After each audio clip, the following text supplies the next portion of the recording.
Hello, welcome to another COVID-19 Karate Kata seminar. Tonight's kata is Goju Shio Sho. Goju Shio means 54 movements and Sho means small or lesser. Goju Shio, the kata is considered to be another one of the very old katas, probably of Chinese origins.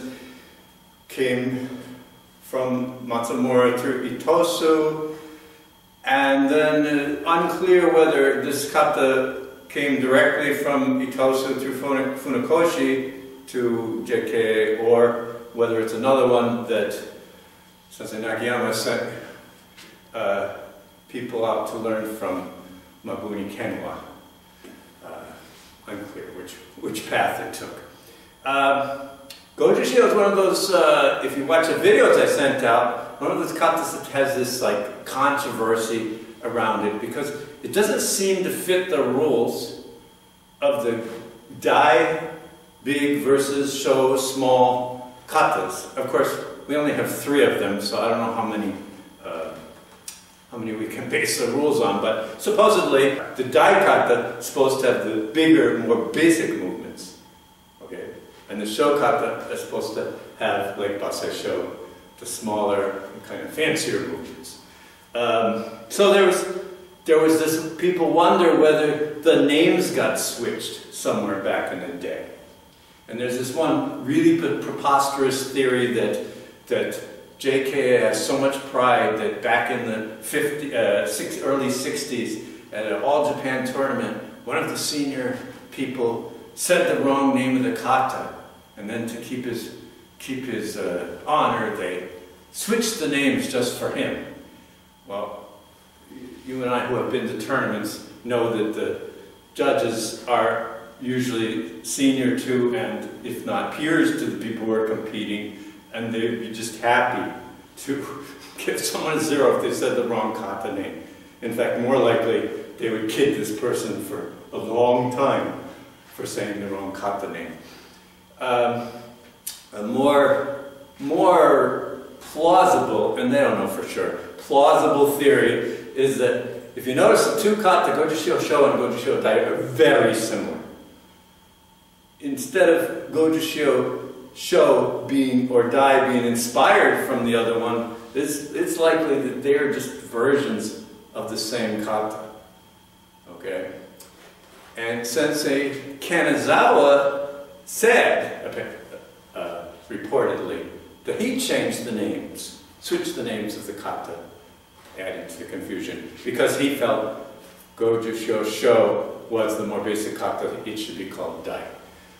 But, so the most plausible theory is that Goju Shio Dai was the first one that Nakayama brought to the JKA, and Goju Shio Sho was the second one. But that's all I know about that.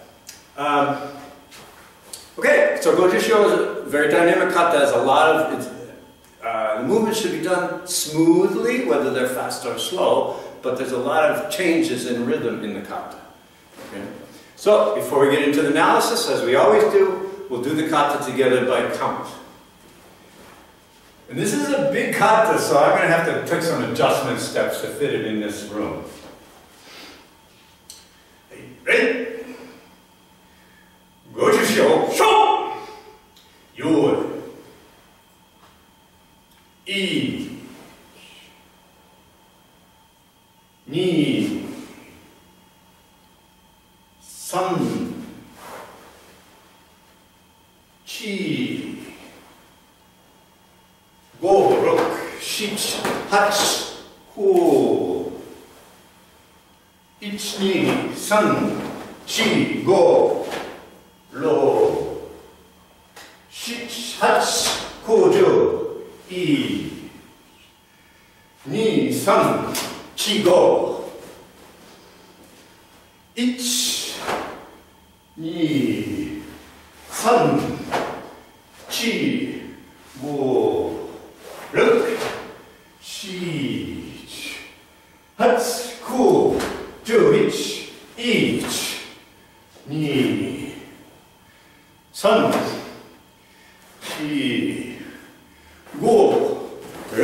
Shich, hach, ku. Ich, ni, sanchi. Go, lok. Shich, hach, ku. Ich, ni, san, chi. Go, lok, kye. Ich, ni, san, chi. Go, lok, chi, halt, hart. Ore.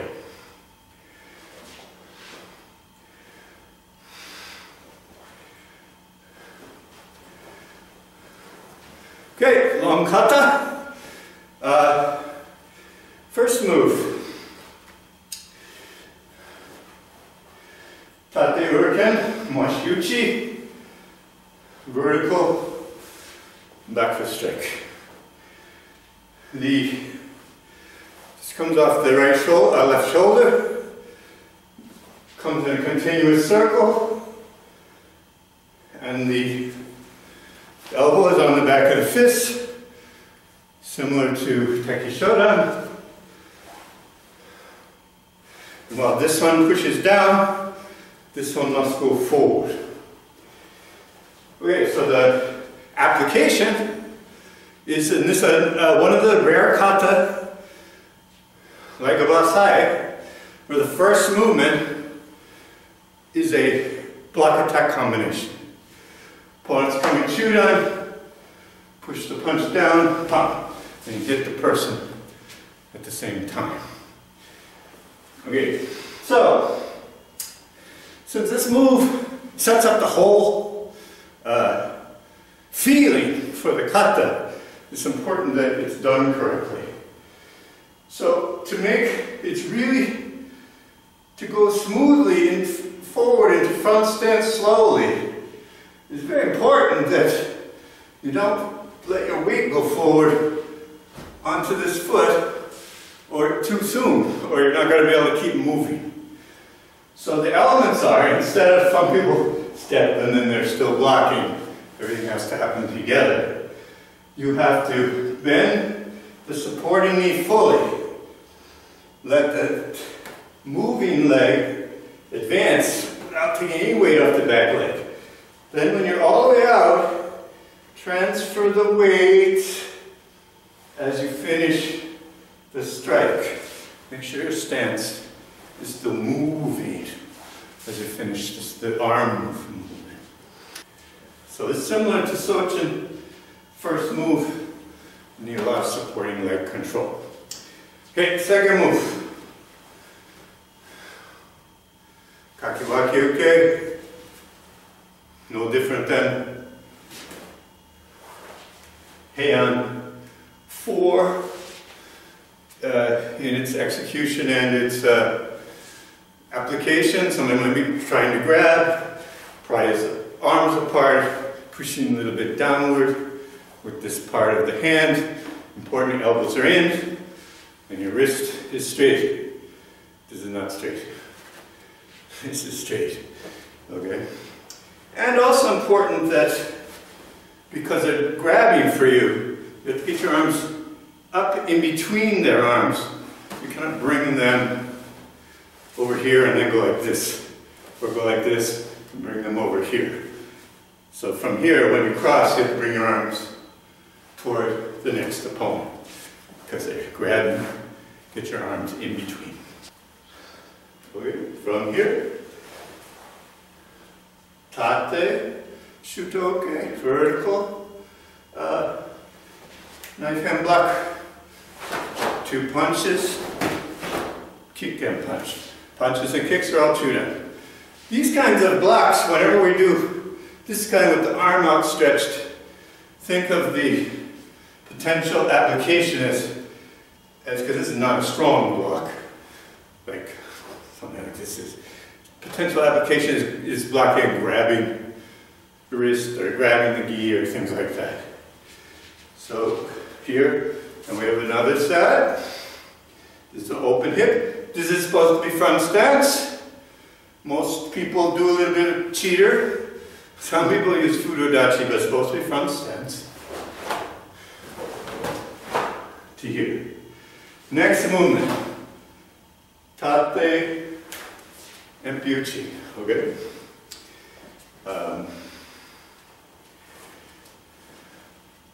From here, so a lot of this kata is pretty basic, so a lot of the bunkai is kind of simple.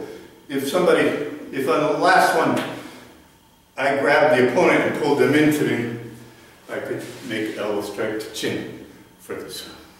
Okay. So we are here. Okay. Now we do two of these. Okay. This is shuto nagashi-uke, sweeping block. This is haishu or sai-uke, pushing down block. This is geiran uke, shuto geiran uke. Then yukite, and 2 more times. Alright, what most people do wrong with this block is they disconnect the hip with the shoulders and do all kinds of funny things like this. Okay, so let's just do this very basically. First, your arms have to be lined up with your shoulders, and arms are lined up with your hip. So if you go like this, okay, 2 outside forearm blocks, and one's this way, and this one's this way. Okay, there's the arm position. Now don't change. Watch what I'm going to do. Don't change. Don't do anything with your arms. Just go back into back stance. Okay? That's where you should be. Not here or something. So in this position, with your arms parallel to the hip, just do this a few times. Don't do anything with your arms. Don't change the muscles in your arms. So some people are here, maybe because their hip's up and farther, if they're doing it right. It depends on where is your hip. Okay? So that's the finished position here, even with the hip. So yeah, do that kind of exercise a few times, because once you go like this, yeah, it's easy to not be able to feel this strong position and lose it with the shoulders. So if you do it without blocking, just to turn the hip, you can feel where it's supposed to be. Next, from here, osai-uke means to push down a little bit. So you blocked here, and you hooked over the block. Opponent may be punched, may be kicked, or punched again. That's why you have this block, or you can consider this to be covering. Okay, this one pushed down a little bit. But the important thing with this one is that whatever you do with this hand, don't move the elbow. Keep the elbow as a pivot point. Don't change where the elbow is. Just turn it on the pivot point.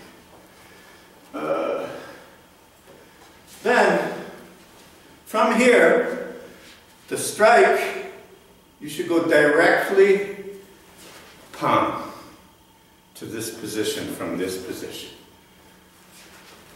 Okay. So you push his hand to the side, and you're coming inside. Don't do any extra motion. Okay, just go at the opponent. 2 things. If you watch competitors from here, first thing is most, and I believe the book still says this, most block and then go, or pretty close to it. But some are really like kind of making this one go away. They're blocking and going at the same time. They're in the minority, but it seems like there's enough people doing that it's something to think about.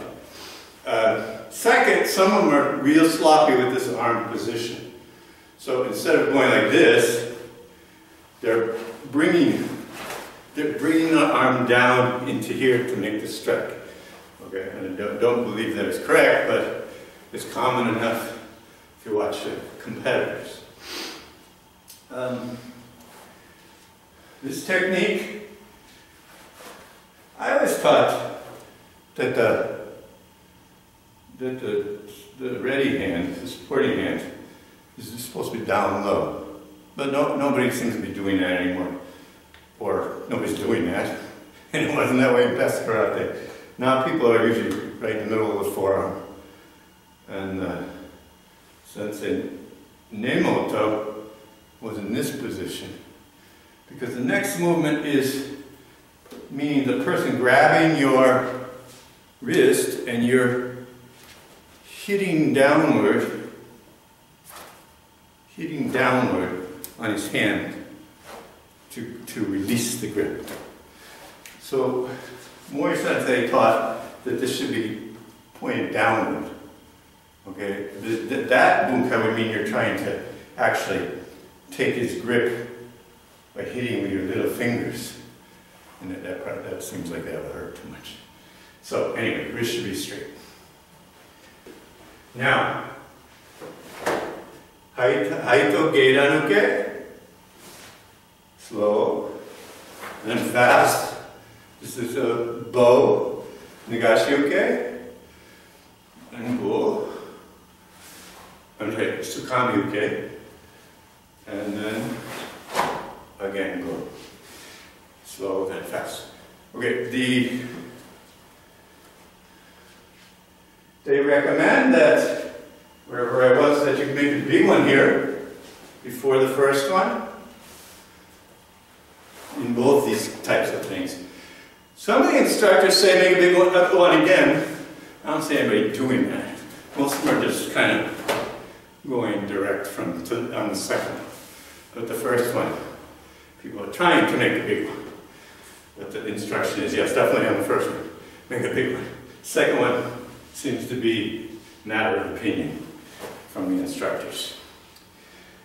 So this is specifically called the bow grabbing block. Okay. In the oldest, I couldn't find real videos of this one, but the oldest ones that I had were a fairly old one of the one of Sensei Kanazawa, a fairly old one of Sensei Osaka, and the blue background version with Sensei Ueki doing it. And they're all doing more close pull, more close. But now they want, my instructor said, 52 centimeters. Okay, not to be precise, or that's about 20 inches. 21 inches, something like that. So, if your concept of bunkai is that you're grabbing a punch and pulling the opponent down, then this would make sense. But the reason you're coming to this wide is because if you're going to grab a bow, you should grab it for the best leverage. You should grab it by the middle third. So in the case of grabbing a bow, of course, you wouldn't be this way. You would be grabbing it here, and you'd be pulling it away from the opponent to here. Okay, here, I should say. So we are here and here. Then we do another one of these sets. Okay. Next, Shuto, Soto, Moashi, Uchi. Outside, knife hand strike. Next, inside, knife hand strike. Uchi, Moashi, Uchi.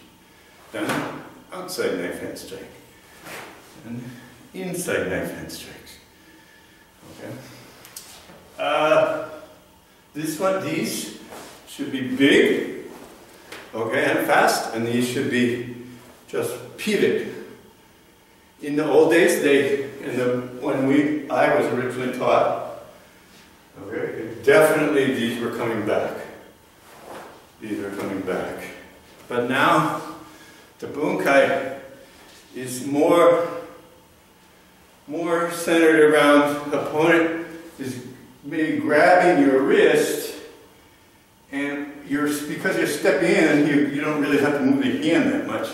You're releasing the grip, but pushing in. Releasing the grip by pushing in. Okay, and either striking here, or here, okay, or you could, obviously, this could be made into an eye strike. Okay, so picture that, releasing the grip. Then, from here, Uchuke, Maigiri, Gedan punch from Kosetachi, and Gedan right, facing the opposite direction. Kicking, blocking, kicking. Obvious bunkai. This position, make sure Kosetachi, make sure your posture is straight. Think of the opponent grabbing your wrist, and you're in a big pull of your body weight away as you slice down on his grip with your blocking arm. So this is not necessarily a block to a technique, but a very, very effective release. The position is the same as Empi. When we do Empi and our body position, our feet should be almost in one line. Okay? Our body line and back leg line should be fairly straight. Our head is up. We're looking down over our shoulder, not underneath our shoulder. Over the top. Let me see. Okay, then from here, bring the foot in a little, another one of these. Sayuke, and 3 Nukite strikes. Back to Kibidachi. Make a big one here. Slow.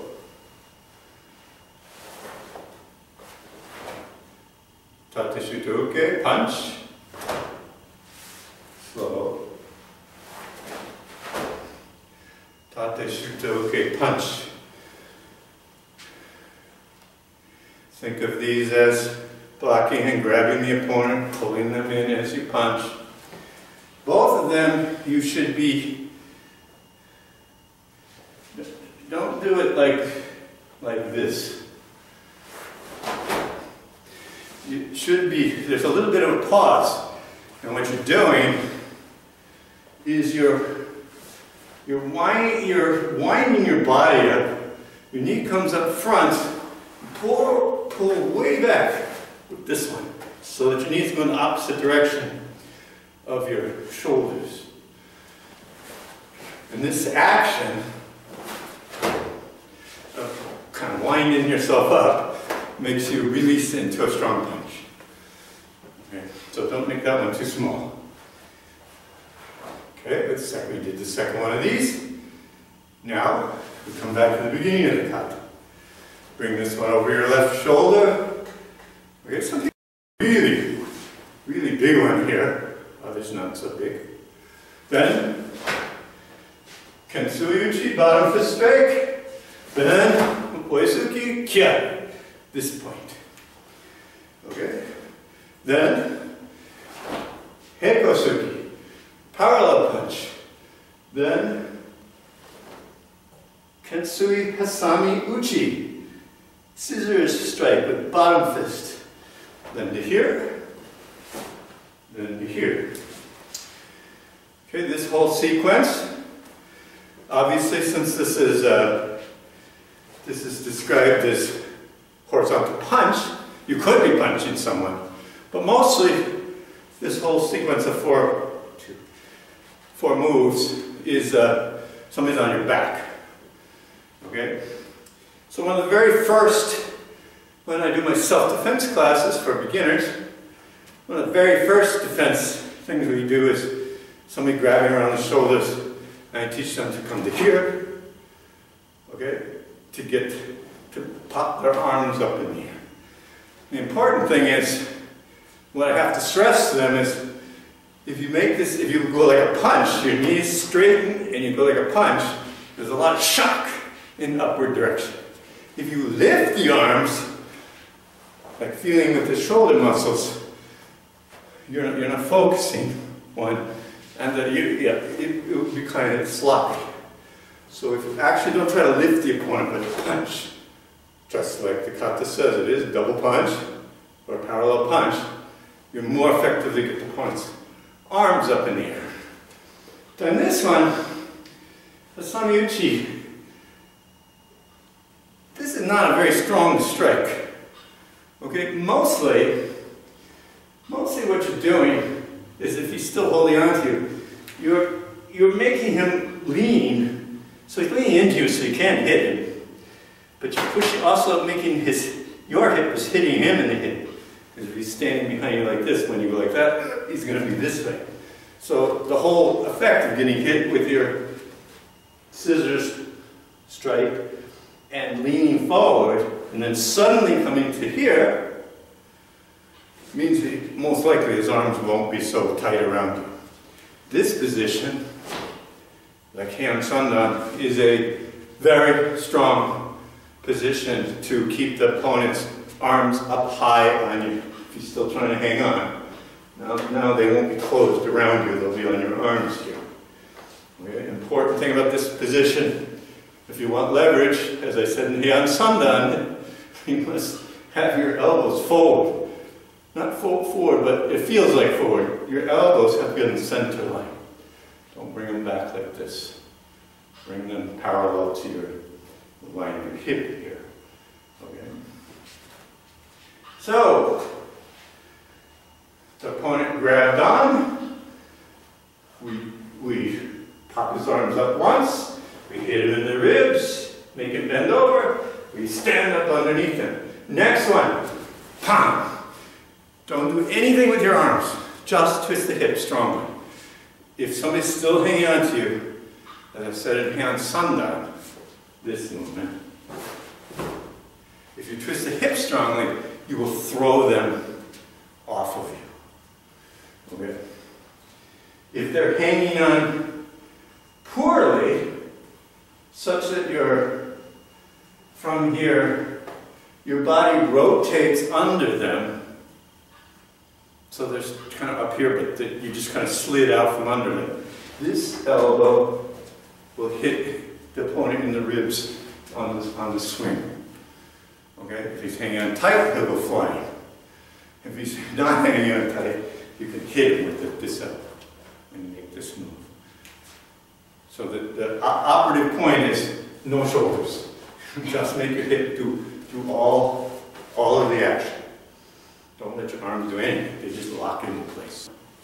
Everyone does this one different. Some people do it slow. Some people do it really fast. Most of the competitors, modern competitors, are doing it fast. Now, I did hear a story, and it was one of the instructors, I think it was maybe Sensei Izumiya, who said, "Oh, Sensei Ueki keeps yelling at us. He says, this one should be fast. Why are you making it slow?" But nobody wants to do it his way. So I don't know. So I would say, taking a poll, I would say, yeah, that's about 50-50, slow, fast. Okay? We are here. Now, this is Kamae, executed as to Shuto-Geran Ukes. Okay, do slow. Then, Keito Uke, chicken head block. Then, Ryuto Uchi, ox jaw strike. Okay, then ending the kata with one more of these. Important thing about this series is when you come up to here, don't make a double motion with your arms. Just use your body weight and snap your wrist forward to hit the collarbone. Okay, so it's two interpretations in Bunkai. One is if you did it fast, you were here, and he's trying to go like this, and you go like this, his arm again popped up. Well, then the issue with whether you can move your hands back or not just has to do with it takes more time, because you want to make this strike as fast as possible. But if your interpretation is that he's kind of hanging on you and you're just like here on 4, just pressing upward on his 2 arms. So you're kind of hooked here and here.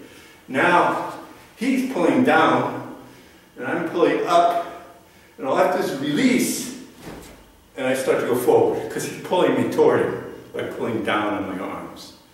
Okay, so that actually help you to make this one to the collarbone.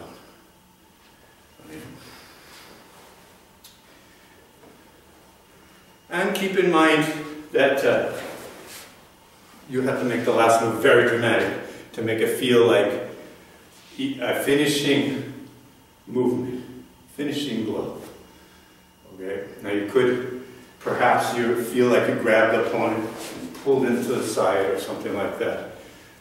Or one of the movements that has like a phantom implied counter attack. Okay. But otherwise, you have to make it, give it a lot of feeling, because it is just a block. So give it a lot of feeling so the kata ends very strongly. Okay. And that pretty much wraps up Goju Shyo, long kata, but a lot of repeat movements and a lot of basic movements. So in the tournaments, Goju Shyo shows, it's fancy. 2 things. The people have to demonstrate the difference between the very fast and the very slow, graceful motions, and really show a big difference, dynamic, slow, slow, slow, slow, and then so fast. But also, on top of that, they have to make really long, precise basics. So if the basics aren't any good, they're not going to be able to do the kata well. And if their mastery of expansion, contraction, okay, relaxing when you're supposed to relax, moving when you're supposed to move, if they don't have that, of course, again, they can't do the kata well. So it's not easy, this kata. That ends our seminar for this week, Goju Shyo Sho. Next week we're going to do Goju Shyo Dai. And until then, train hard and train smart.